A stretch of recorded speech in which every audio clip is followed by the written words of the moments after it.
warahmatullahi wabarakatuh. Perkenalkan, saya Leonie Aprilia dari kelas 1 PKD 3 dengan NIM 962024-078. Di video kali ini saya akan membahas sebuah langkah strategis yang sedang dirancang oleh salah satu organisasi Islam terbesar di Indonesia, yaitu Muhammadiyah, yang tengah mempersiapkan pendirian Bank Syariah Muhammadiyah. Kenapa Bank Syariah perlu membentuk bank sendiri? Apa tujuannya? Dan sudah sejauh mana realisasinya? Yuk simak bersama.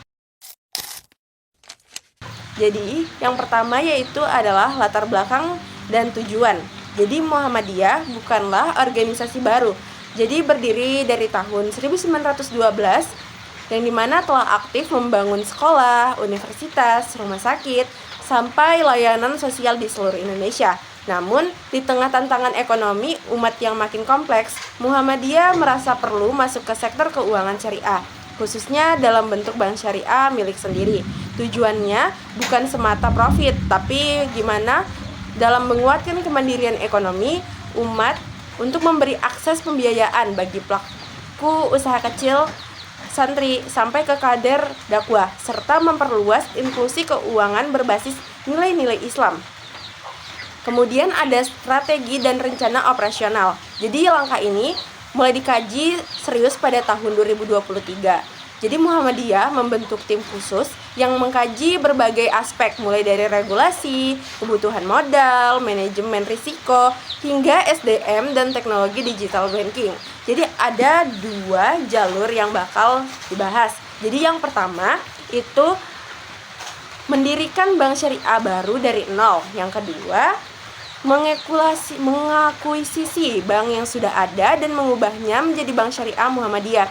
Opsi kedua itu dianggap lebih realistis, teman-teman. Kenapa? Karena proses perizinan bisa lebih cepat dan Muhammadiyah bisa langsung mengelola bank yang sudah punya struktur operasional.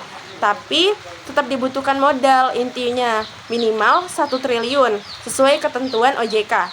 Muhammadiyah mulai menjalin komunikasi dengan donatur, investor, dan potensi sinergi bisnis dari amal usaha yang dimilikinya. Kemudian ada tantangan yang harus dihadapi. Jadi walaupun idenya sangat menjanjikan, jadi realisasinya tentu penuh tantangan.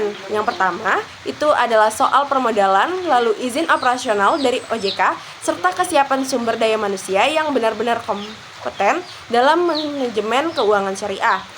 Gak kalah penting, bank juga harus mampu bersaing sama di era digital sekarang.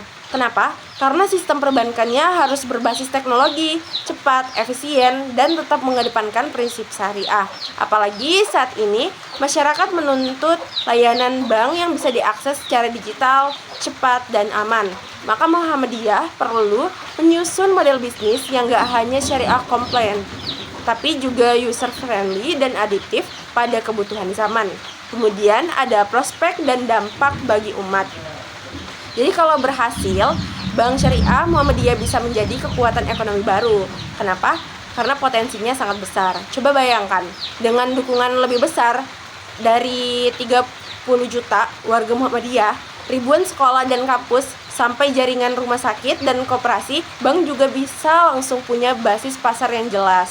Bank juga bisa jadi instrumen bank mengelola dana umat seperti wakaf, produktif, zakat, dan pembiayaan mikro. Dengan begitu, nilai-nilai Islam gak hanya jadi konsep spiritual, tapi juga nyata dalam menggerakkan ekonomi yang adil, transparan, dan menyejahterakan. Itulah tadi ulasan tentang rencana besar Muhammadiyah dalam membentuk bank syariah sendiri. Sebuah langkah nyata untuk memperkuat ekonomi umat lewat jalur profesional dan sesuai prinsip Islam. Semoga Bank Syariah Muhammadiyah bisa segera terwujud dan memberi manfaat luas bukan hanya untuk warga Muhammadiyah, tapi untuk seluruh masyarakat Indonesia. Sekian video dari saya akhiri. Wassalamualaikum warahmatullahi wabarakatuh.